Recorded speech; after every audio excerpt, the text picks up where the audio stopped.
Okay guys, I'm back out here in my shop and I think I'm going to set this down off my table saw. I've got kind of a mess on my table saw right now because I've been using that as an assembly table, if you will. I think I'm going to set this down. I've gone to Lowe's. I've got me a couple of 2x4s and I'm going to go ahead and make the little frame, the ladder frame that will go underneath the table. And that way I can go ahead and get the angles cut and get those mounted to get the x-axis moving, and then that way when the stepper motors and the controller comes in, we'll be ready to bring this thing to life. So that's what I'm going to be working on today, and I'm ready to get started.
Okay guys, I finished putting together my, just like I said, it's just a very simple ladder frame. You know, when you go to someplace like Lowe's or Home Depot and try to get straight 2x4s, it's just like finding a needle in a haystack, and this is you know, pretty much the same. It does help if you can tell what I was doing earlier is cutting a 1/4 inch off of each side to get these things nice and square on the corners. So you can't, it does help when you're clamping this up, but you can see that I've got a little bit of rock, which is not going to be good. But once you put the weight of the table on there, because it really doesn't take anything to push that down, once you put the weight of the table on there, and also if I was going to keep this CNC that I'm building here, I would figure out a way I would put some leg levelers on there as well to keep that. But I don't think that's going to be a problem. Once I get the table put on, there's going to be so much weight from that and the gantry that it should keep that flat against the table there.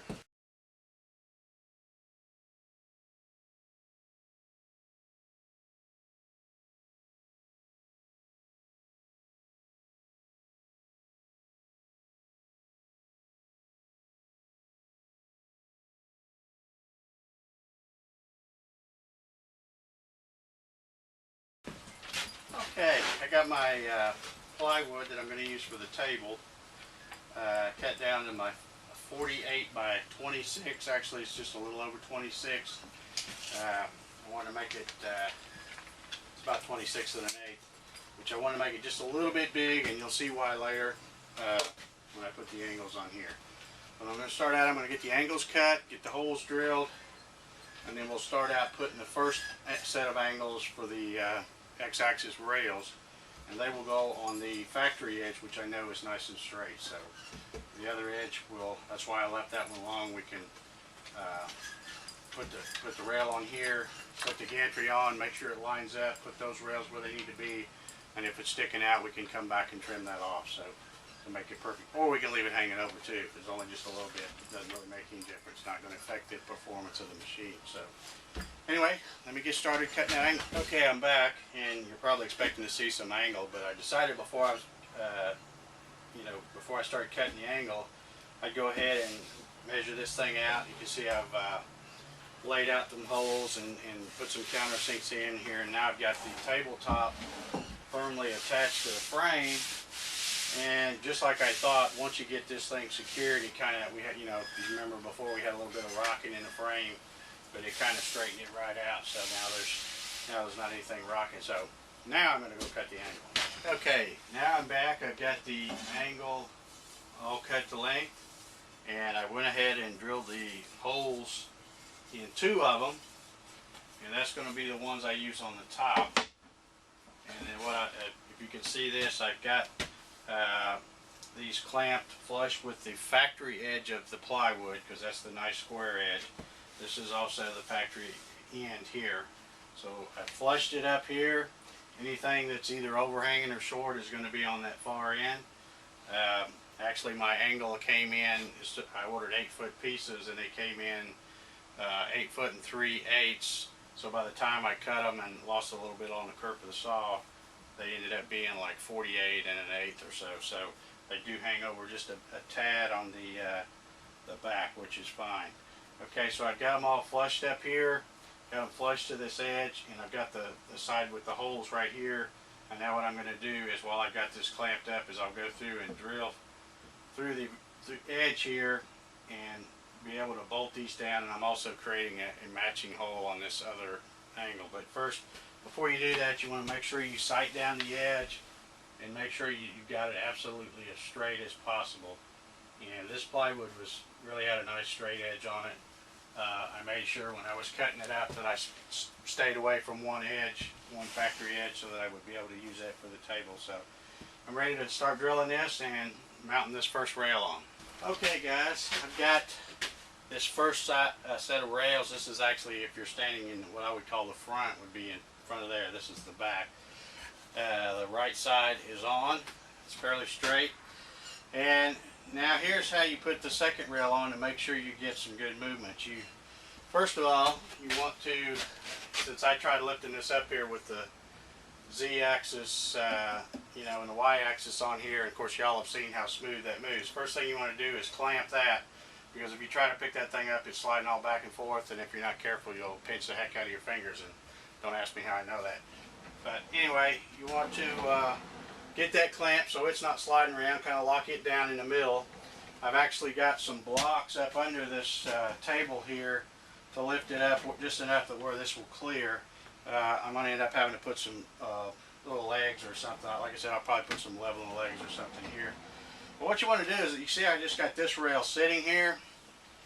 And what I'm going to do is I'm going to flush it up on this end, which is the front, which is flush over there. And I want to roll this down, making sure it's real smooth. And what happens is when you do that, it kind of puts, the rail where it needs to be. It kind of, it's kind of self-aligning. So once I get this down here, now I want to slide the other rail underneath. And you can see, I remember I said I cut this long. You can see there's some hanging out here. Doesn't hurt a thing.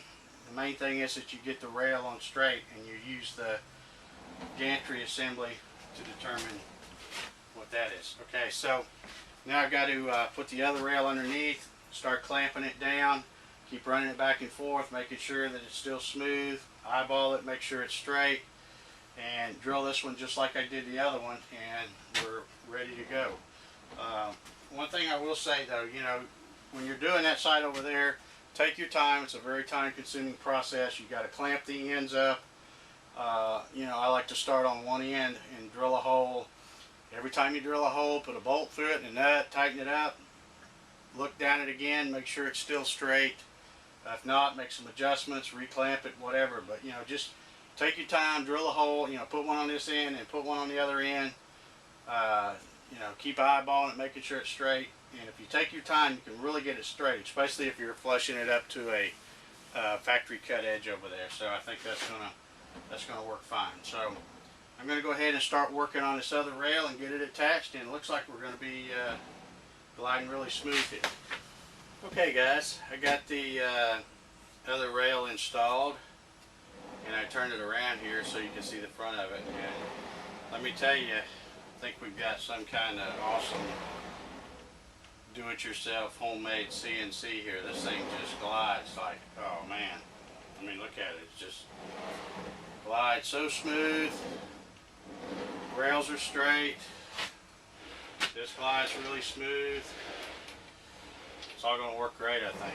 So pretty much that's it. Well, I do have one more thing I need to do. I got to get some leg levelers or something put under here. I've kind of got it just some 2x4 stuck under there to get it enough clearance to clear this gantry here. So I need to mount something on there. Probably some leg levelers would be the best thing. And other than that, get the electronics here, the controller, stepper motors, get this thing wired up, ready to go. I do have a couple of more parts I have to cut. Just like I did here, I'll have to have a stepper motor mount that I'll put on that back end, and I'll put on the front here, I'll put the bearing side, a bearing mount on this side, and so it'll have the dual stepper motors running what I call the X-axis. So anyway, it's coming along great. I hope y'all are enjoying these videos. Hope y'all are learning something about building your own CNC, and I hope a bunch of you are ready to take the leap and try to build one of these. Like I said, it's really not that hard.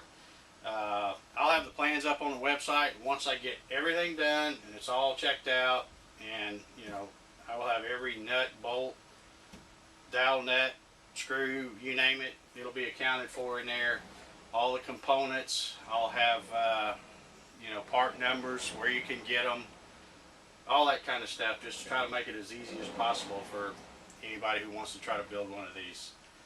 I appreciate you watching.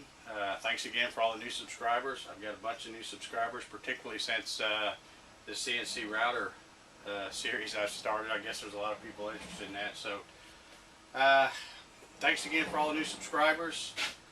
And if you haven't already subscribed to my YouTube channel, please do. You'll get to see the final completion of this and see this thing run. Maybe one more video, maybe two more, we'll see. And then again, like I said, once it's all built, I'll be doing some, I guess, kind of like tutorials on how to zero the machine, how to program it, how to set up the controller software, all those little things that you need to know to get to be able to enjoy one of these things. But anyway, thanks again for watching, and we'll catch you next time.